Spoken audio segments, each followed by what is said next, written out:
Nós vamos agora para a nossa primeira entrevista. Vamos falar sobre a volta presencial dos trabalhos aqui no Legislativo Paulista. Sobre esse assunto, nós vamos conversar agora com a deputada Janaína Pascoal, do PSL.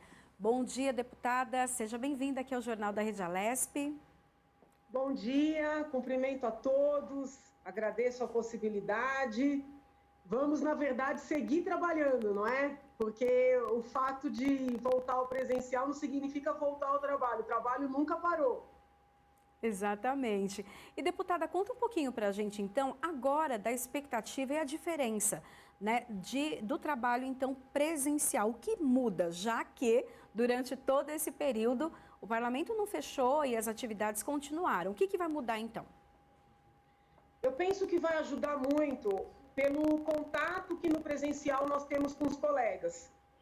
Por exemplo, no plenário virtual, antes de começar a sessão, em regra, os deputados já estão logados, já estão debatendo, né? As sessões são bem mais longas do que aparecem para o público. Mas faz muita falta aquele encontro presencial para, por exemplo, perguntar para o colega o que ele achou do projeto que entrou na manhã daquele dia. Né? Eu, pelo menos, sinto muita falta, né, desse diálogo mais próximo. Então, às vezes, a gente tem que telefonar para o colega, não sabe se o colega pode receber o telefonema naquele horário, fica constrangido em incomodar. Se o colega está no plenário, é mais fácil estabelecer esse diálogo. São muitos projetos que entram todos os dias na casa, projetos de iniciativa de parlamentares, projetos de iniciativa do governo, e o debate também acontece, né, no plenário, nos corredores, nos gabinetes. Então, essa vida na casa estava fazendo muita falta. Eu fico feliz com o retorno das atividades presenciais. Uhum. Lembrando, deputada, até que essas conversas, né, esse contato com os outros parlamentares faz parte, né, de todo o processo legislativo, né, tanto de apresentação de projetos, amadurecimento também desses projetos, quanto a aprovação deles. Né? Eu queria até que a senhora falasse sobre isso, a senhora é sempre muito transparente em todas as suas colocações, mas falar para quem está em casa que é algo normal, né? É algo habitual e saudável. Não, inclusive é necessário. Vou dar um exemplo. Semana passada entrou um projeto do governo propondo enviar recursos para os cursos técnicos, né? Os cursos técnicos no estado de São Paulo. Eu sou favorável a esse projeto, mas eu apresentei uma emenda colocando como um dos pilares desse projeto a possibilidade de aceleração na educação no estado de São Paulo. Eu não tive a oportunidade de discutir esse tema com os colegas, porque quando a gente entra no plenário, em regra, os debates anteriores ao início da sessão aberta, eles se limitam aos projetos que serão votados naquela oportunidade. Fica difícil da gente conversar sobre um projeto do governo que entrou, para entender o que o colega está pensando. O parlamento, ele é muito importante justamente por trazer essa pluralidade de visões. Às vezes você lê um projeto e não apreende, não percebe, né, um aspecto. Aí vem um colega que tem outra vivência, nem estou falando de partido, estou falando de vivência, entendeu? O olhar de quem nasceu e cresceu na zona rural é diferente de quem nasceu e cresceu na zona urbana. O olhar de quem atuou numa sala de aula é diferente do olhar de quem atuou, por exemplo, na rua como policial. Então, essa troca de ideias, ela só enriquece o trabalho legislativo. Então, é isso que faz, inclusive, que a manutenção de um parlamento seja algo importante para a democracia. Muitas vezes o projeto entra de um jeito e sai de outro. A gente fez uma audiência pública de 5 horas sobre um projeto do governo que regulariza os assentamentos, né? Os lotes de terras do Estado, os lotes que se encontram na região, na zona rural. Semana passada foi apresentado um relatório, o deputado Mauro Bragato trouxe uma inovação que não foi debatida na audiência pública. Então, por exemplo, eu quero poder entender por que o colega propôs essa inovação. Se eu encontro com ele no plenário, é mais fácil do que eu ficar infernizando a vida dele no celular, né? Entende? É esse debate saudável, esse debate de aprimoramento dos projetos que faz muita falta, né? Numa casa que funciona apenas no virtual. Isso sem contar o nosso trabalho, quando necessário, de obstrução dos projetos do governo. Muito mais difícil obstruir no virtual, porque você está ali ou com o telefone ou com o computador, aí você tem que entrar na ala ali de bate-papo, nem sempre aparece na velocidade que você escreveu, passa o momento de você pedir verificação de votação, você está no plenário, você já sai gritando. Então, assim, tem muita diferença. Uhum. Deputada, a senhora falou também em relação a projetos, né? Quais são os projetos esperados, então, para votação agora, nesse último quadrimestre? Nós vamos deliberar esse dos loteamentos, tá? Que eu quero entender essa inovação trazida pelo deputado Bragato, que não foi debatida. Houve uma inovação positiva, porque ele reduziu o preço dos lotes de 10% do valor da terra nua para 5% do valor da terra nua, que era um pleito da nossa bancada, de outras bancadas também, foi um pleito trazido na audiência pública. Então, é um projeto que eu considero importante, né? Que a princípio eu sou favorável a ele, mas eu quero entender essa inovação trazida pelo deputado Bragato. Teremos esses projetos referentes à educação, né? Tem 2 que o governo enviou. Tem vários projetos de deputados que são importantes, que já estão em trâmite, que precisam ser apreciados e votados, inclusive o meu, que acelera o processo de adoção e destituição do poder familiar, para que as crianças que estão abrigadas percam a invisibilidade e encontrem mais rapidamente uma família.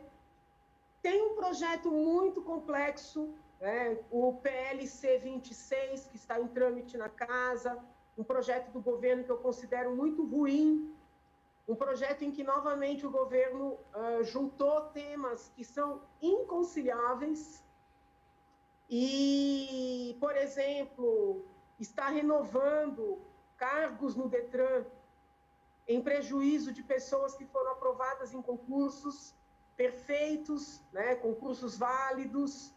Então, assim, tem muitos temas bastante, vamos dizer assim, polêmicos, importantes a serem debatidos, a serem apreciados. Isso sem contar a situação que o país atravessa. Então, por mais que sejamos uma casa legislativa estadual, né, estamos num país que atravessa um momento delicado, então nós não podemos negligenciar o debate nacional também.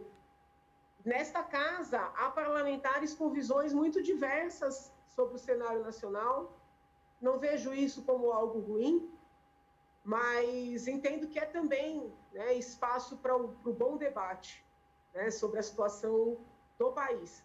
Eu aproveito o ensejo, já que mencionei projetos do governo referentes à educação, para dizer que recebi e-mails durante esse feriado de professores das escolas técnicas do estado de São Paulo, preocupados com uma tendência, né, que eles me trouxeram, eu desconhecia, de abolir os vestibulinhos para os colégios técnicos, tá?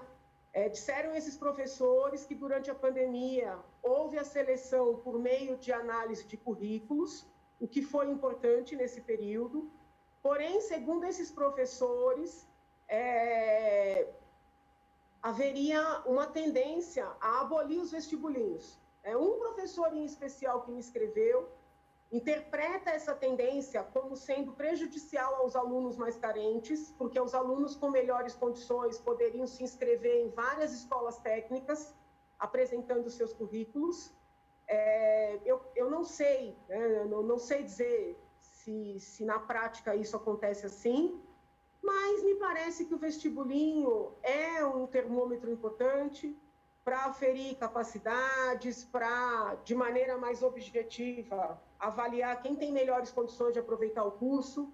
Sou uma entusiasta do ensino técnico, entendo que ele é muito importante, que o aluno do fundamental, que já consegue ter, vamos dizer assim, clareza, né, de fazer um ensino técnico, já tem aquela garra de querer trabalhar, ele é um aluno diferenciado, a gente tem que colher este aluno por meio de uma avaliação técnica, né, de matérias, de mérito. Então, eu trago também esse assunto aqui, a reflexão. Vou tentar apurar se existe mesmo esse plano do governo de abolir os vestibulinhos, porque não me parece um bom caminho. Corroboro aí as mensagens que recebi nesse final de semana. Deputada, como a senhora avalia até a atuação do seu mandato durante esse período de pandemia? Foram meses aí de atendimento à distância, não foi possível receber pessoas pessoalmente, fazer ali as reuniões, como a senhora sempre fez no seu gabinete, de receber as demandas, né, da população. Houve algum impacto ou não? Até, de uma certa maneira, a senhora recebeu até outras demandas que não receberia normalmente, por ser presencial. O que a senhora analisa do seu mandato nesse 1 ano e meio, né, que nós tivemos de distanciamento social? Olha, tirando ali aquele início da pandemia, março, abril de 2020, onde a casa ficou mesmo fechada, no mais, eu vim para cá diariamente e segui atendendo as pessoas, né? A única mudança foi que nós precisávamos e precisamos fazer um procedimento de autorização de entrada. Houve uma limitação do número de pessoas, mas eu segui recebendo as pessoas, meus funcionários seguiram trabalhando presencialmente, com exceção de alguns casos de comorbidades, né, seguindo aí a orientação do departamento médico, mas eu segui trabalhando normalmente, fiz as minhas visitas às cidades também. Eu entendo que um parlamentar, ele faz um trabalho essencial, né? Então, assim, se os funcionários do supermercado estão trabalhando no presencial, se os funcionários dos hospitais estão no presencial, os coveiros estão no presencial, eu não vejo argumento para o deputado querer ficar, vamos dizer assim, isolado, né? Retirado. Então, obviamente que a gente não é irresponsável. Estou aqui sem máscara porque estou sozinha, eu praticamente durmo de máscara. Mas eu segui trabalhando normalmente. Deputada, e nós temos agora, né, daqui a alguns dias, inclusive, a votação do orçamento. E daí já é uma conta, uma matemática em que os deputados precisam se debruçar, né? Porque realmente são muitos desafios, os municípios enviaram muitas demandas também, as audiências públicas comprovaram isso. Qual a expectativa da senhora em relação ao orçamento? Como fechar essa conta no momento em que toda a sociedade, né, e a gente passa por uma situação econômica complicada no país, né? Olha, São Paulo fechou o ano passado com superávit muito superior ao que se imaginava, né? O governador tem feito programas flagrantemente eleitoreiros, está distribuindo dinheiro à torta e à direita.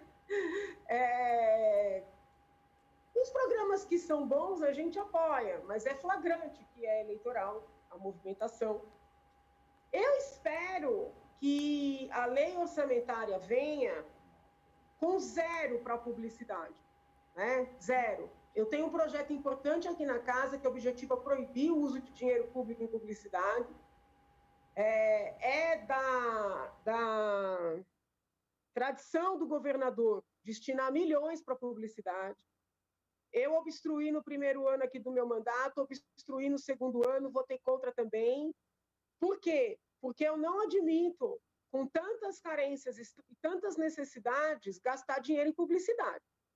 Então, assim, eu não faço obstrução nem oposição por oposição, para agradar a torcida, não sou disso.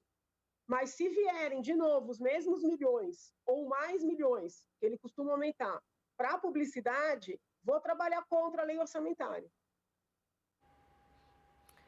Entendi. Deputada, e a expectativa, então, para esse finalzinho de ano, né? Então, temos a questão da votação do orçamento, temos também esses projetos que entram agora em discussão e depois em votação.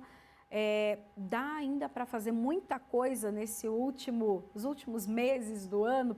Voou, né? Para variar, esse ano voou. Você está falando de final de ano, para mim a gente está ainda a todo vapor. Está muito longo o final do ano ainda. A gente está começando setembro. Eu quero aprovar muita coisa ainda. Não está muito longe do final do ano. Que ótimo. Então tem bastante coisa ainda para acontecer, né? Durante esse período. Sim. É que parece que Nós temos, inclusive, as CPIs que precisam ser instaladas, né? A gente tem que dar conta de 5 CPIs, se autorizarem a sexta de 6. Então, assim, gente, pelo amor de Deus, está longe de acabar. Estamos só começando. Ainda quero causar muito. Que ótimo, deputada. É verdade, é que os dias parece que eles ficaram tão diferentes, né? Os meses tão diferentes que parece que já está acabando o ano, é verdade. Temos ainda um bom tempo e um bom tempo de trabalho e a gente sabe que a senhora trabalha muito, então tem muita coisa ainda para fazer, né? Muito obrigada, viu, pela participação da senhora aqui no Jornal da Rede Alesp. Seja sempre bem-vinda para trazer para nós informações dos projetos e nos atualizar. Depois eu quero que a senhora até conte para a gente como foi essa volta, né? Que começa hoje, então, lá no plenário. Obrigada. Tá bom. Fica com Deus. Obrigada.